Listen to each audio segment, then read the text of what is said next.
the Chase Thomas Podcast, for people who have nothing but time to kill.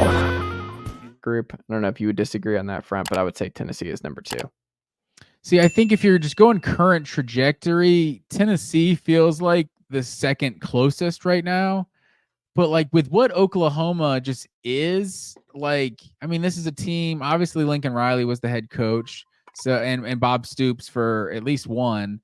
They made multiple playoff appearances, like even and going further back in the Bob Stoops era, like at least like 4 or 5 national championship game appearances. And they won the one, but they're going on 24 years of winning a national championship. They've just been so much closer year in, year out than anyone else on this list. So like, part of you wants to pick Oklahoma, but going to the SEC is not going to do them any favors. So I think there probably were some years where Oklahoma was in the college football playoff where, if they're in the SEC, they might have 2 or 3 losses on their record instead of just the 1 week they didn't show up and got blasted by Kansas State or Iowa State or something like they always seem to do. But yeah, Oklahoma, it's hard to bet on them going to the SEC, but just because they've been a better program than Tennessee consistently, I'd had to put them a little bit ahead of Tennessee. That's fair. I mean, they've recruited better the last couple of years, and I mean, they obviously have a better foundation, more recent success. But I don't know, man. I think right now, I wonder how many Oklahoma fans, if you ask them, like, would they take Brent Venables or Josh Heupel? I'd be curious, based on what they know now and where things are.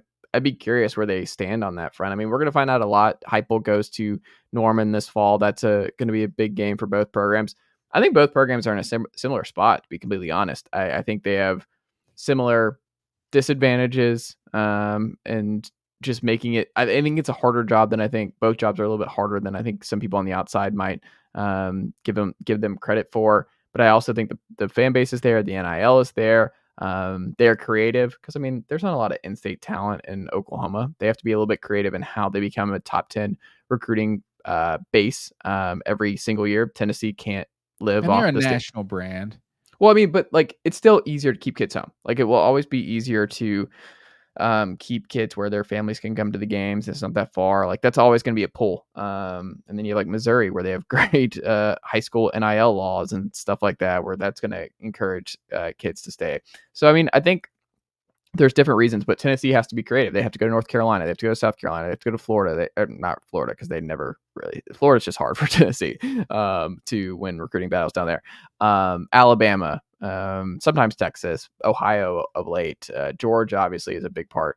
But my point is, I think they're actually in a really similar spot. Jackson Arnold, a lot of hype around him. We'll see what he looks like. Former 5-star quarterback who will be under center for them, replacing Dylan Gabriel. Nico Iamaleava, obviously a lot of excitement there. I think both programs, if you told me they had the same exact odds of winning a national title in the next 5 years, I would probably run with that. I think both are right there neck and neck. See, the next 5 years, I'm definitely picking Tennessee. I like where Tennessee is right now. I kind of put Oklahoma there with Notre Dame, that like it doesn't have to be the current coach, like for them to be the first on this group to bust this drought, because like the 1980 stuff with Georgia, like that got to 40 years. So like of this group, I think there's several in this group that are going to probably make it to that 40-year mark. But Oklahoma, for them, like sitting at 24 years right now, like it doesn't have to be Brent Venables that gets it done for them to get in under that 40 years. Like, I think Oklahoma's just that big time of a brand, just of a program with the history and everything. Like, I trust that Oklahoma's eventually going to figure it out again. Like Tennessee, but they're both sitting at the same problem. Like we were talking about with the preseason SEC predictions next year. Like I didn't even name Oklahoma. I didn't name Auburn going into year 2 of Hugh Freeze. Like Tennessee's probably going to be the 6th or so, 5th, 6th in the preseason. Oklahoma's sitting there like 7th, and Auburn at 8th, like Missouri in there.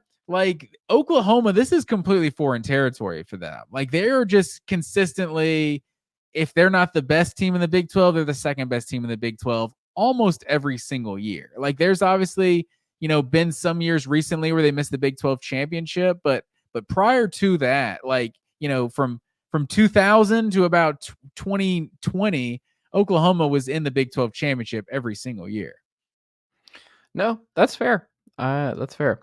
Final grouping here, Matt Green. Final group. Nicely done, nephew.